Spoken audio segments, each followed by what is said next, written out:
Hey y'all, it's your girl B, and I am back with another video.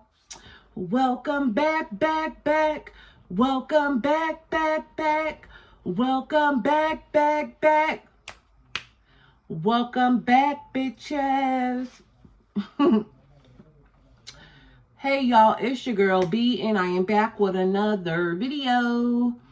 So y'all, this is gonna be a story time about how I left my parents stranded at the movies for some D. And this is the shirt I got on.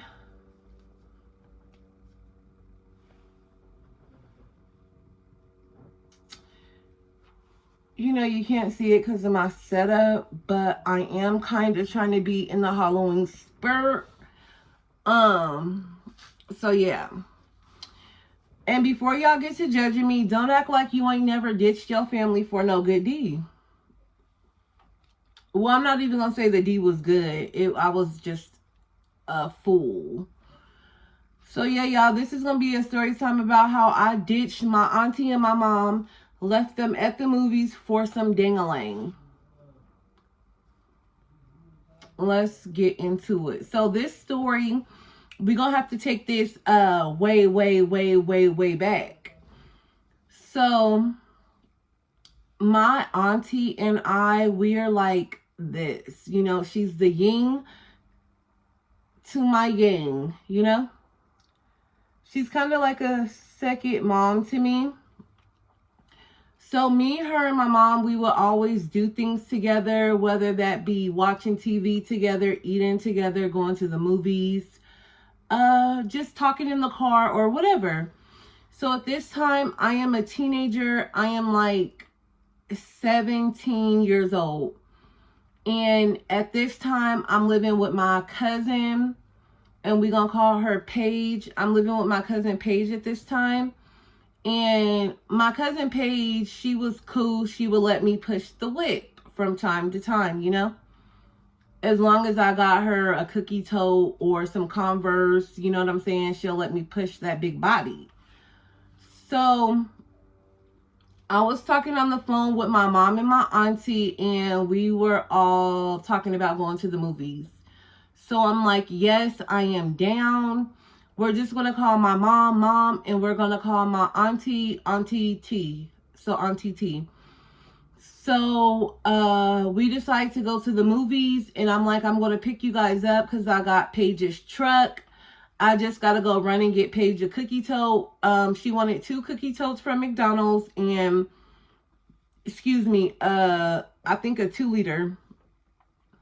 So I go and handle her, go get the cookie tote and grab the 2-liter, and I go back to the house, give it to her. She's content, and now I'm getting ready. I hop in the shower, start getting dressed, do my makeup, you know, just making sure I'm looking good or whatever. And then my phone rings, and it's who? It's Belly. And he like, what's up? What are you doing? And I'm like, about to go to the movies with my mom and my auntie. And he like, oh, I'm trying to see you tonight. And I'm like, oh, I want to see you too. And he like, okay, when you get done with them, call me and we gonna link up. And I'm like, yep, okay. So I go and drive and pick up my auntie and my mother. And we're just driving, just laughing and talking. And I'm telling them like, yeah, Belly wants to see me after the movies. And they're like, what? I thought we were going to eat after the movies. And I'm like, no, we can't do that. I could possibly take y'all to Mickey D's, but we're not going to no restaurant to sit down and eat. That's out the question. Because when my man called, at that time, when my man called, baby, I'm running. Yeah, and not ashamed to admit it. So we go to a grocery store. We start buying some candy, drinks, you know, because the movie theater food is expensive. So Of course, I'm putting snacks in my purse and not ashamed to admit it. Yes, I'm that. That's me. I'm the one. If we go to the movies, there's gonna be candy, chips, soda, possibly a cheeseburger from I don't know in my purse. Yeah. So we're looking to see what movie we want to watch, and um the movie, I think we got to the movies like 30 minutes early, so we're just sitting in the car, just having girl chat, and they're making fun of me like, oh, we can't even go out to eat because hot in the panties, and because we just have that type of relationship where we joke like that to each other. I wasn't getting offended. I was laughing. It was funny because they was right. I was hot in them panties. Panties was burning up. And when I say my panties are burning up, don't think I had no chlamydia or gonorrhea. It's just a little saying where, when they say you hot in the panties, that just means, you horny and you want some D-I-C-K. Yeah. So they're telling me that I'm hot in the panties, and I'm agreeing, because when I pull up on Belly, he was going to give me that deep, deep, deep, deep, deep. So, yeah. So, 30 minutes, like, literally rolled around, and we're walking in the movies, and, as we're walking in the movies, my phone rang. And my phone rang, and I look down, and it's Belly, and of course I'm answering it because, yeah. So I answer, and he like, where you at? And I'm like, oh, I'm about to go into the movies with my mom and my auntie. And he was like, I want to see you now. You need to come pick me up. It's important. And mind you, Belly was in them streets, so it could have been a gang war going on, or some ops trying to gun my baby down. Anything could have been going on, and I was gonna be there. So I'm telling him, like, I haven't even seen the movie yet, trying to play all cute and hard, like I wasn't gonna run the fuck up out that theater to go get my man.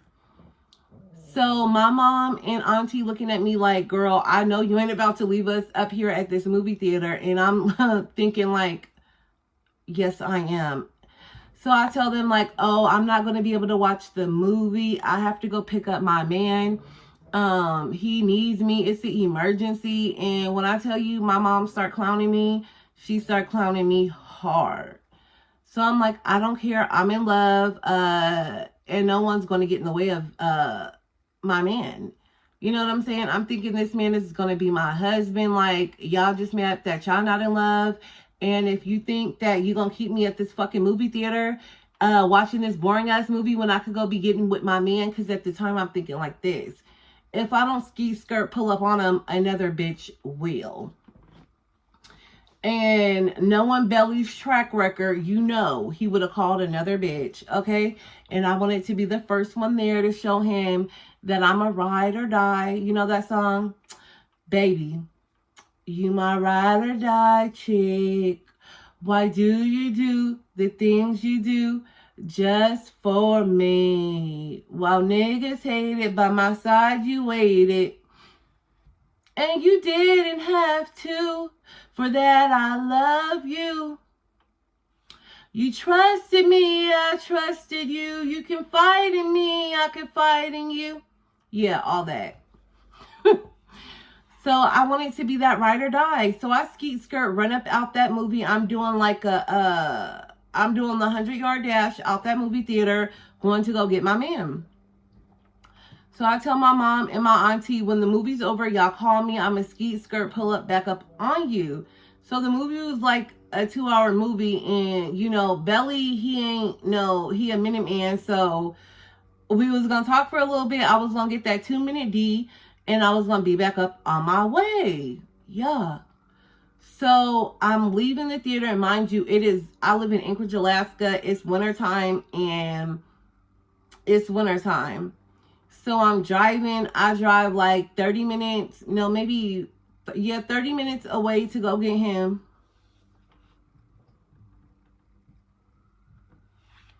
So yeah, I drive 30 minutes away to go get him. And I call and I tell him I'm outside. Mind you, he gave me the address, before I even left out the theater. So I text him and I'm like, "Ooh, yeah, baby, I'm outside. Where you at?" And he like, "I'm coming." So okay, I'm trying to, in the rear view, trying to put on my lip gloss, look all cute, make sure I don't got no boogers in my nose, make sure I put on some, some perfume, make sure I'm smelling good, because I'm about to get that wood. That wood. I wish a nigga could. Okay, so yeah. So he hop up in the truck and he like tells me to go drive to go park somewhere so we could kick it and talk. So we're just talking and he's like, "Oh, what were you up to?" And I'm like, "Oh, I was gonna go to the movies with my mom, but you called, so now I'm here." And then he tells me, "Oh, you need to go pick up my homeboy." And in the back of my mind, I instantly get an attitude because I'm like, I don't want your fucking dirty ass friends in this car. They all stink and they steal. So, but I didn't say that to him. I was just being obedient. And I was like, "Okay, daddy, we could go pick up your stinking ass friends." But I didn't say that out loud. So I'm driving and we go pick up one of his stinking thieving ass friends. And I'm like, "Okay, where am I dropping him off at?" And he's like, "You're not." And I'm like, "What? What? What? What?" And he like, "Nah, he about to ride with us." So now I'm instantly fucking pissed. I'm pissed because I'm like, I only came over here to get that dick. That 2-minute dick at that. So he tells me to go to another spot so he could pick up some weed. Mind you, I did not smoke. But yeah, they did. So I drive him somewhere else. And mind you, this nigga ain't gave me a lick of gas. He ain't gave me a lick of gas, ain't gave me a kiss, nothing. So I'm secretly getting irritated because back then I was very passive aggressive. And I wanted what I wanted. And if I wasn't getting what I wanted, baby, it wasn't a good day for you or me. So now I'm kind of like having an attitude and I'm hinting, about gas. Like, oh, I'll just say out loud, like, "Oh, the car's on E." You think them niggas wanted to try to compensate me? Talk about, "Oh, pull over here at pump 2 so I can pump some gas in your car." Them niggas didn't say shit. They act like they didn't hear me. So mind you, we've been literally driving around the city going nowhere. These niggas ain't gave me nothing. So at this time, my mom and my auntie is calling because the movie must be over. And I tell Belly, I'm like, I gotta drop y'all off because my mom and my auntie, they're calling. And I told them I would take them back home. And he's like, mm-mm. He's like, "Oh, I can't get in my house. My mom ain't there. So you can't drop us off yet." So I'm like, "Oh, hell no, you getting the fuck out." So then Belly whispered in my ear and told me I was going to get that D. And I start sending my auntie and my mom to voicemail.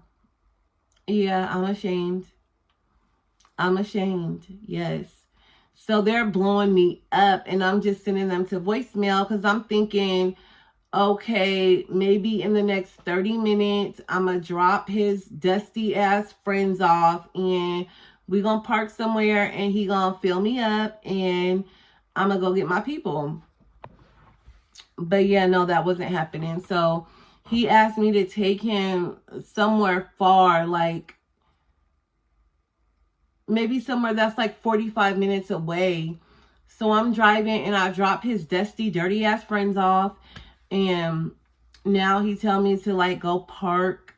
We like go park at a park and we do all like the small talk. And he like, "Yeah, so what have you been doing?" And I'm like, "Nothing." And what started going down? I put on that Pretty Ricky, "Grind on me, Relax your mind. Take your time with me. Yeah. So we start making love. And, yeah, even though the love making took like 2, maybe 3 minutes. We were making love for 3 minutes. And I'm thinking my coochie was so good. You know. So we get finished and I'm like, oh shit, I gotta go get my mother. And mind you, me looking back now, Belly definitely only used me for a ride.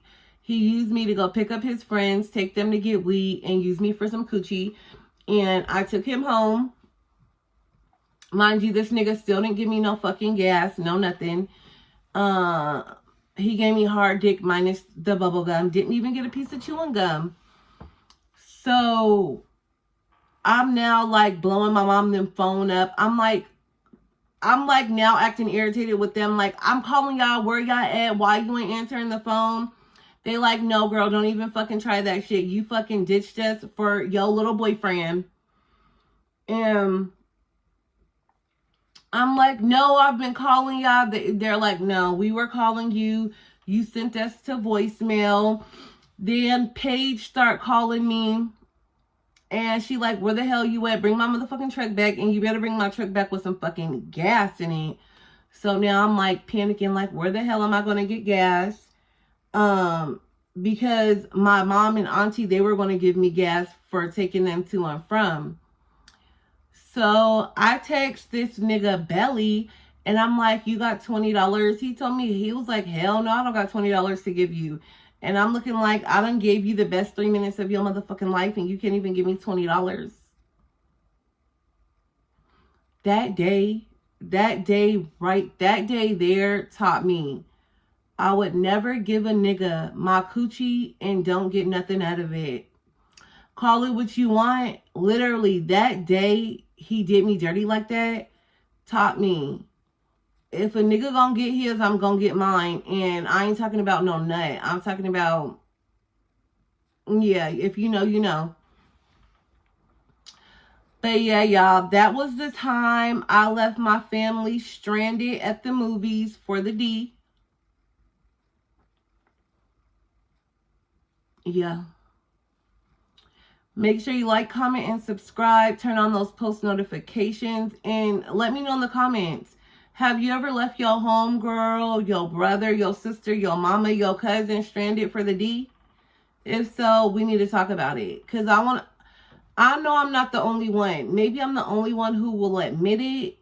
But I know I'm not the only one who left somebody stranded for the D. Yeah, y'all. Peace.